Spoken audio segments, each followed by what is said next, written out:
हमने लिखी वाली सारे किताबें पढ़कर हमारा कोई विचारों का वंशज आएगा जो यह हमारा आंदोलन देश भर में खड़ा करेगा। सावित्रीबाई फुले, ज्योतिराव फुले चल बसे। ज्योतिराव फुले चलने के बाद, चल बसने के बाद 1 साल के बाद जिसका जन्म हुआ, जो देश भर में विदेश में जाकर पढ़ाई लिख कर करके आए, जिन्होंने ज्योतिराव फुले साहब का पूरा साहित्य पढ़ा और ज्योतिराव फुले साहब का लाइन टू लाइन दिनांक सहित ज्योतिराव फुले साहब का जिसने आंदोलन चलाया, वो ज्योतिराव फुले साहब के सच्चे वारसदार डॉक्टर बाबा साहब अम्बेडकर थे। हमें इस तरह के वारसदार चाहिए, हमें विचारों के वारसदार चाहिए, विचारों की लड़ाई लड़ने वाले वारसदार चाहिए। सम्माननीय अतिथिगण, विचार मंच पे विराजमान हमारे मार्गदर्शक और धर्मगुरु माननीय कोरणेश्वर अप्पा जी, जो आज पूरे भारतवर्ष में सारे धर्मगुरुओं को, संतों को इकट्ठा करने का काम करते हैं। विचार मंच पे विराजमान जो भारत की सबसे पहले स्वतंत्रता के बाद संविधान लेडी जिसको कहा जाएगा, संविधान के लिए सर्वस्व अर्पण करने वाली महिला जिसको कहा जाएगा, ठीक संसद के सामने देश के संविधान के कुछ पन्ने जलाए तो जो उनका जमीर जाग उठा और जिन्होंने अपने सत्ता को, अपने पद को लात मारी, इस्तीफा दिया, वो सावित्री जी फुले। इनको भी मैं यहाँ पे नमस्ते करता हूँ, मेरा इस्तकबाल करता हूँ। विचार मंच पे डॉक्टर बाबा साहब आम्बेडकर का एकेडमिक काम चलाने वाले, प्रशिक्षण शिविरों के जरिए बाबा साहब के विचारों के अच्छे लोग तैयार करने वाले बीबी मेश्राम साहब, जिनके बारे में प्रास्ताविका में बहुत अच्छे से जिक्र हुआ कि जिन्होंने सावित्रीबाई फुले जैसे महिलाओं को और कई सारी लोगों को संसद तक, सत्ता तक पहुंचाने के लिए जो काम करते हैं, वो कनौज साहब और विचार मंच पे विराजमान सारे अतिथिगण, मेरे भाइयों और बहनों, आज इस मंच के जरिए हम फिर वही महापुरुषों की विचारों वाली बात करने यहाँ पे आए हैं। जो महापुरुषों के विचारों की बात हमारे देश के हक अधिकार की बात है, हमारे पिछड़े समाज के 2500 सालों से दबे कुचले विचारों की और हक अधिकारों की बात है। इसके लिए मैं इस देश में जितने महापुरुषों ने समता, स्वतंत्रता, बंधुत्व के लिए काम किया, उन सारे महापुरुषों को मैं अभिवादन करता हूं, उन सारे संतों को मैं अभिवादन करता हूं। बुद्धा से लेकर जिजाऊ तक, शिवबा से लेकर शाहू तक और फूले से लेकर अन्नाभाऊ तक, मैं सारे महापुरुषों को अभिवादन करता हूं, जिन्होंने सारे महापुरुषों का विचार भारत के संविधान में रखा, जिन्होंने सारे संतों का विचार अपने संविधान के प्रास्ताविका में रखा, संविधान में रखा। मैं उन भारत रत्न, विश्व रत्न महामानव डॉक्टर बाबा साहब अम्बेडकर को भी अभिवादन करता हूं, और जिनको इस परिसर के, इस एरिया के बाबा साहब कहा जाएगा। बाबा साहब के शेड्यूल कास्ट फेडरेशन के जो अध्यक्ष थे, बाबा साहब के साथ जिन्होंने यहाँ के दबे कुचले पिछड़े लोगों के हक अधिकारों के लिए अपना जीवन समर्पित किया, मैं ऐसे आज जिनके हम जयंती मना रहे हैं, बी सुंदर साहब को भी मैं अभिवादन करता हूं, उनको मैं मेरा प्रणाम करता हूं। देखिए दोस्तों, भाइयों और बहनों, आज इस देश की लड़ाई निर्णायक मोड़ पे आ चुकी है और हमें इस देश में अभी हमारे हक अधिकारों का फिर से आगाज करना है। हमारे हक अधिकारों की लड़ाई हमें फिर से दोबारा चालू करनी है। इस मंच पर सावित्रीबाई फुले हैं, जिनके नेतृत्व में हम भारत भर में लड़ाई लड़ने वाले हैं। धार्मिक क्षेत्र में हम कोरणेश्वर अप्पा जी के सहकार्य में हम हमारे धार्मिक हक अधिकारों की लड़ाई लड़ने वाले हैं। इसलिए मैं आपको यहाँ बताना चाहूंगा कि इस देश में दो विचारधाराओं की लड़ाई हजारों साल से चलती आ रही है, जिसको ब्राह्मणी और अब्राह्मणी परंपरा कहा जाता है। डॉक्टर बाबा साहब अम्बेडकर ने क्रांति प्रति क्रांति में यही विचार रखे हैं। इस देश में ब्राह्मणाइजेशन की जो लड़ाई है, ब्राह्मणी परंपरा की लड़ाई है, वैदिकों की लड़ाई है, जिनका इस देश में कुछ भी नहीं है। हमने अब एक स्लोगन लगाया कि देश हमारा और सत्ता तुम्हारी नहीं चलेगी। ये देश हमारा है, ये संस्कृति हमारी है, ये तहजीब और देश की मिट्टी, देश के सारे सन, त्योहार, उत्सव हमारे हैं। लेकिन उसके ऊपर ब्राह्मणशाही, ब्राह्मणवादियों ने कब्जा किया और हमें धीरे धीरे धीरे धीरे गुलाम बनाया। इस देश में हजारों लाखों जातियां निर्माण की और इन जातियों में झगड़े लगाकर आज सत्ता के ऊपर ब्राह्मणवादियों और ब्राह्मण लोग कब्जा करे हुए हैं। दोस्तों, इस देश में जो ब्राह्मणाइजेशन की लड़ाई है उसके खिलाफ लड़ाई लड़ने वाले कई सारे पंथ सांप्रदाय इस देश में काम करते थे। ये इन सारे पंथ सांप्रदायों में वारकरी, लिंगायत, महानुभाव, शैव, शाक्त, सूफी और कई सारी मातृ देवताओं की परंपराएं ब्राह्मणशाही के खिलाफ, विषमता के खिलाफ देश में काम करती थी। सबसे पहले तो इस देश में किसानी करने वाली महिला, खेती करने वाली महिला का जो जिक्र आता है, जिसका नाम निरुति था। उत्तर भारत में सप्त सिंधु के नदी के परिसर में, नदी के उस एरिया में निरुति ने अपना शासन प्रशासन खड़ा किया था, जिसको वैराज स्त्री राज्य कहते थे। और दक्षिण भारत में ठीक उसी तरह से हरिति ने श्रीशैलम के प्रदेश में, जो आज नागार्जुन पर्वत है, नागार्जुन कोंडा है, और जहां पे कई सारे सूफियों के, महापुरुषों के, संतों के आपको समाधियां दिखेंगी, लिंगायत धर्म गुरुओं की समाधियां देखेंगे। करदली वन में हम देखते हैं कि यहाँ पे जो तस्वीर लगी है अक्का महादेवी, इनकी भी समाधि है। दक्षिण भारत में श्रीशैल में हरिति का राज शासन चलता था। इस देश में एक जमाने में स्त्रियां हुक्मरान थी। इस देश में एक जमाने में जम्मू कश्मीर से लेकर कन्याकुमारी तक स्त्रियों का शासन प्रशासन चलता था। बाद में आर्य आ गए, ब्राह्मणवादी आ गए और उन्होंने इस देश को तहस नहस कर दिया। सप्त सिंधु को जला दिया गया और महिलाओं का शासन प्रशासन कब्जे में लेकर ब्राह्मणवादियों ने उनके पुरुषों का शासन प्रशासन खड़ा किया। इसलिए वर्ण व्यवस्था खड़ी करने वाले ब्राह्मण जातियों के लोग हैं। इस देश में जो अड़ी वर्ण व्यवस्था थी, अड़ी मतलब बराबर की, कोई छोटा नहीं कोई बड़ा नहीं, गुण कर्मों से इस देश में वर्ण व्यवस्था थी। लेकिन ब्राह्मणवादी आ गए, ब्राह्मण लोग आ गए और उन्होंने इस देश में वर्ण व्यवस्था खड़ी कर दी खड़ी। और इस वर्ण व्यवस्था में हुक्मरान हो गए ब्राह्मण, बाद में क्षत्रिय, वैश्य, शूद्र, इस तरह से इस देश में भेदभाव वाली वर्ण व्यवस्था ब्राह्मणों ने खड़ी की। इस वर्ण व्यवस्था के खिलाफ सारे भक्ति पंथों ने आंदोलन खड़ा किया और जम्मू कश्मीर से लेकर कन्याकुमारी तक सारे भक्ति पंथ ब्राह्मणवादियों के, वैदिकों के, सनातनियों के खिलाफ अपने भक्ति पंथों का आंदोलन चलाते थे। इस एरिया में, कर्नाटक और महाराष्ट्र के एरिया में सबसे पहले कर्मकांडी धर्मों के खिलाफ, रूढ़ी परंपराओं के खिलाफ और छुआछूत गैर बराबरी के खिलाफ जिन्होंने पहला आंदोलन खड़ा किया, उनका नाम है जगत ज्योति महात्मा बसवेश्वर। बसवन्ना ने सारे जाति पंथ धर्म के लोगों को इकट्ठा किया, 7 से 70 शरण और शरणियों का अनुभव मंडप बनाया और कहा कि हमारे धर्म में छुआछूत नहीं चलेगी, गैर बराबरी नहीं चलेगी, हमारे धर्म में सब समान रहेंगे और हमारे धर्म में हम शरीर काया को ही कैलाश मानेंगे, हम छुआछूत नहीं करेंगे। ठीक उसी तरह से जगत ज्योति महात्मा बसवन्ना के बाद और ठीक उसी समय में गुजरात से लेकर महाराष्ट्र तक आने वाले सर्वज्ञ श्री चक्रधर स्वामी थे। चक्रधर स्वामी ने महाराष्ट्र में आकर छुआछूत गैर बराबरी के खिलाफ आंदोलन चलाया, वैदिक धर्मियों ब्राह्मणवादियों के खिलाफ आंदोलन चलाया और जगत ज्योति बसवन्ना के तरह महाराष्ट्र में सर्वज्ञ श्री चक्रधर स्वामी ने कहा हमारे धर्म में बराबरी के हक अधिकार महिलाओं के रहेंगे, बराबरी के हक अधिकार सारे लोगों को रहेंगे। और चक्रधर स्वामी ने कहा कि अगर पुरुषों में आत्मा जीव रहता है तो क्या स्त्रियों में जीवलिया रहता है? पुरुषों की आत्मा पुरुषों का जीव और स्त्रियों की आत्मा स्त्रियों का जीव समान है, उसमें कोई भेद नहीं है, इसलिए हम बाह्य भेद को नहीं मानते हैं।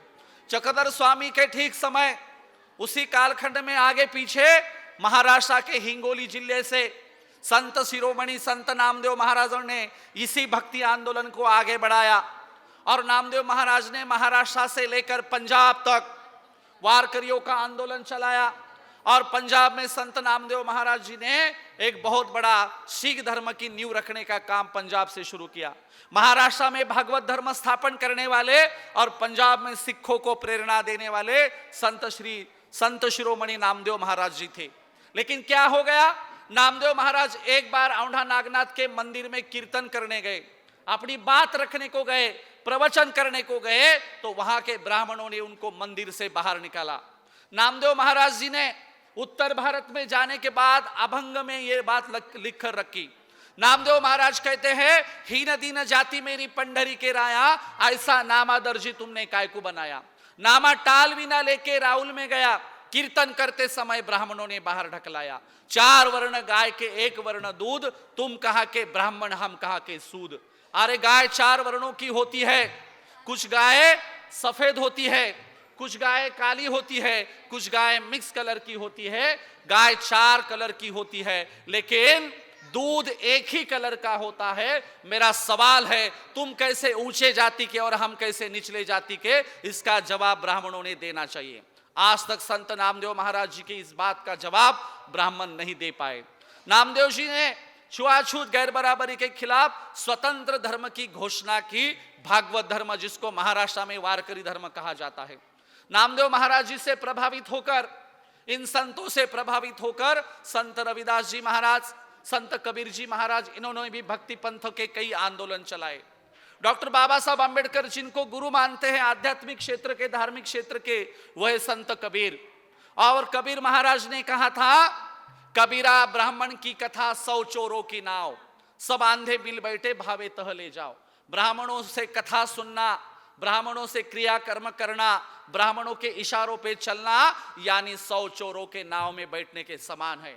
यह 100 चोर तुमको कुछ किधर लेके जा नहीं सकते, बल्कि आपकी जेब काटने वाले ये लोग हैं। इन 100 चोरों से बचकर रहना है, ब्राह्मणवादियों से बचकर रहना है। इसलिए असल में इस देश की लड़ाई समता, स्वतंत्रता, बंधुत्व और न्याय के लिए थी, हमारे हक अधिकारों के लिए थी। जिन संतों ने यह लड़ाई लड़ी, मैं उन सारे संतों का यहां जिक्र करना चाहूंगा। देखिए दोस्तों, महाराष्ट्र में नामदेव महाराज जी के समय संत जनाबाई जिन महापुरुषों का काम आगे चला रही थी, वो हमारे सावित्रीबाई फुले की तरह संत जनाबाई महाराष्ट्र में होके गई। संत जनाबाई ने अभंग लिखा, डोईचा पदर आला खांद्यावरी, भरल्या बाजारी जाईल मी, हाती घ्यायला टाळ खांद्यावरी, विना आता मज मना कोण करी, पंढरीच्या पेठे मांडियेले पाल, मनगटावरी तेल घाला तुम्ही, जनी मने झाले मी वेसवा, निघाले केशवा घर तुझे। मैं मेरा सरका दुपट्टा सरका, मेरी ओढ़नी मैं नीचे ओढ़कर, कमर को कसकर मैं रास्ते में आऊंगी, बाजार में आऊंगी और लोगों के लिए समता, स्वतंत्रता, बंधुत्व का मैं काम करना चाहूंगी। इस तरह से महाराष्ट्र में संतों के बराबर में महिला संतों ने काम किया था। जैसे कि लिंगायत धर्म में अक्का महादेवी ने काम किया था। बसवन्ना के साथ जो अक्का महादेवी थी, नामदेव महाराज जी के साथ संत जनाबाई थी, संत रविदास जी के साथ में संत मीराबाई थी, और जगत गुरु जगतवंद्य तुकोबराय के साथ संत बहिनाबाई थी। इसलिए हमारे सारे आंदोलन में पुरुषों के बराबरी में महिलाओं का योगदान भी बराबरी का रहा है। आप जानते होंगे, ज्योतिराव फुले साहब के साथ और ज्योतिराव फुले साहब जाने के बाद भी सावित्रीबाई फुले ने यह आंदोलन चलाया था। सावित्रीबाई ने बाबा साहब का आंदोलन, उसकी नींव रखी थी। बाबा साहब ने जो आंदोलन आगे चलाया था, उससे पहले सावित्रीबाई फुले और ज्योतिराव फुले काम करते थे। एक बार हुआ ये बात कि सावित्रीबाई फुले के पिताजी और माताजी ज्योतिराव फुले साहब को मिलने को आए, और उन्होंने कहा कि देखिए जमाई बापू, हम आपको हमारी सावित्री माई के उनकी तरफ से बच्चा नहीं हो पा रहा है, ऐसा कीजिए सावित्री माई फुले को एक सौतन लाइए, एक सौतन, जिसके वजह से आपका वंश चल सके और आपको घर को घर बारी चलाने के लिए बच्चा होना चाहिए। ज्योतिराव फुले ने सवाल उठाया कि अगर सावित्री माई फुले और मुझे बच्चा नहीं हो पा रहा, तो क्या उसमें दोषी सावित्री माई फुले है? हो सकता है दोषी मैं भी हूं। अगर मैं दूसरी शादी करूं और उसको भी बच्चा नहीं हो पाया, तो क्या सावित्री माई फुले को भी आप कोई सौत्या लाएंगे, उसकी भी शादी करेंगे? हर बारे में बच्चा नहीं होता, इसके लिए दोषी महिलाएं नहीं होती, पुरुष भी हो सकता है। यह विचार ज्योतिराव फुले ने तब रखा। दूसरी शादी ज्योतिराव फुले साहब ने नहीं की।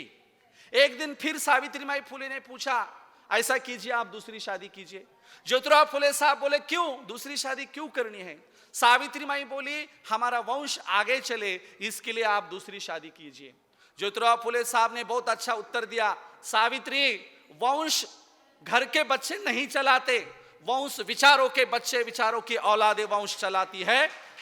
अगर हमें बच्चा नहीं हो पाया तो भी चलेगा। एक दिन ऐसा आएगा, हमने लिखी वाली सारे किताबें पढ़कर हमारा कोई विचारों का वंशज आएगा, जो यह हमारा आंदोलन देश भर में खड़ा करेगा। सावित्री माई फुले, ज्योतिराव फुले चल बसे।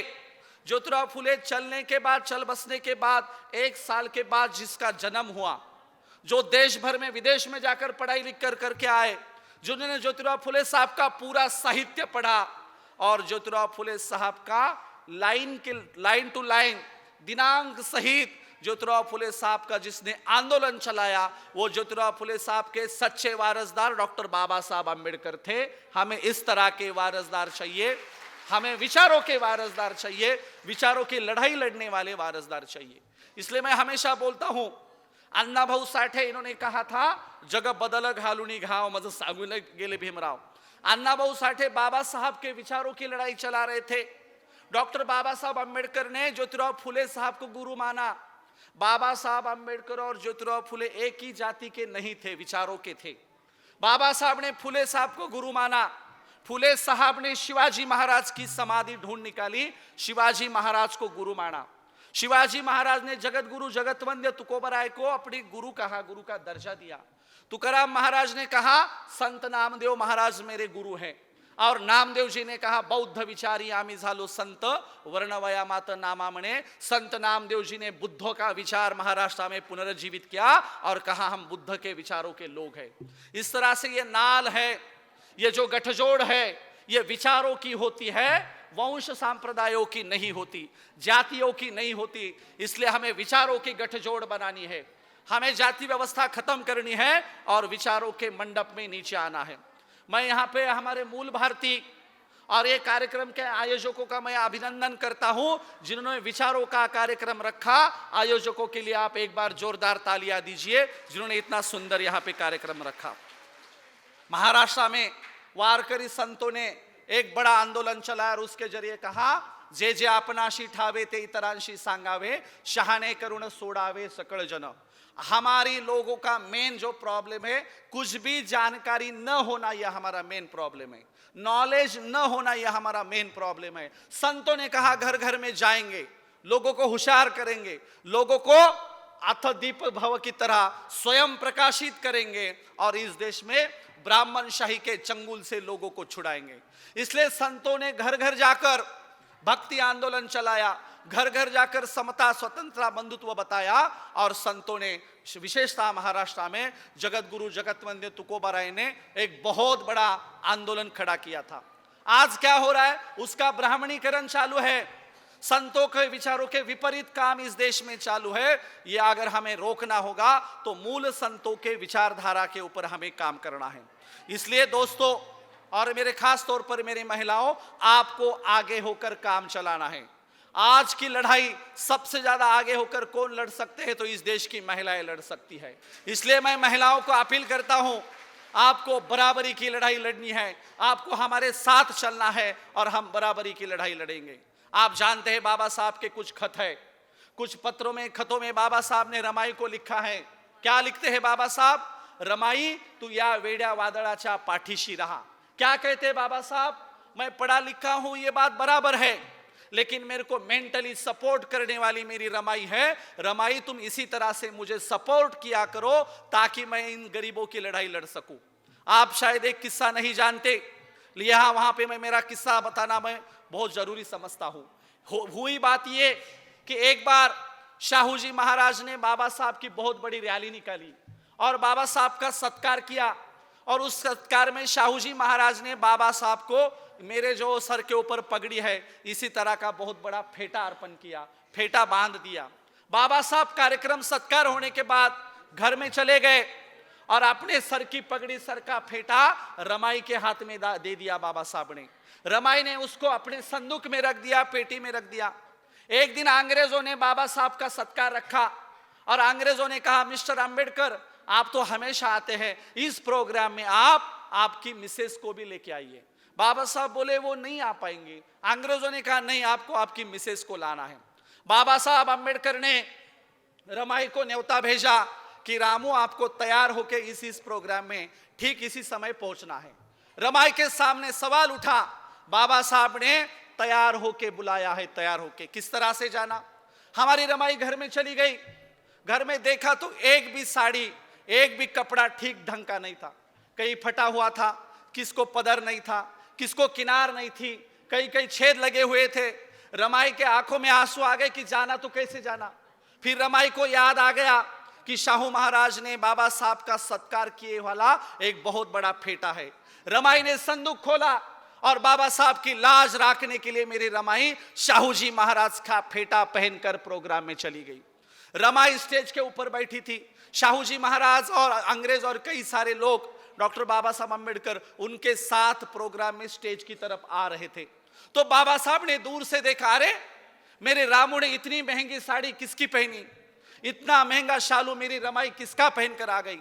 बाबा साहब ने सोचना शुरू कर दिया, मैं इतने देशों में जाकर आ गया लेकिन कभी रमाई को कोई सोने का गहना नहीं ला पाया, रमाई को कभी बड़ी महंगी साड़ी नहीं ला पाया, मेरी रमाई को मैं आज तक कुछ नहीं दे पाया, लेकिन मेरी रामू किसका शालू पहन के आ गई, किसकी साड़ी पहन के आ गई। इस तरह से इस देश में बाबा साहब त्याग के बारे में सोचते सोचते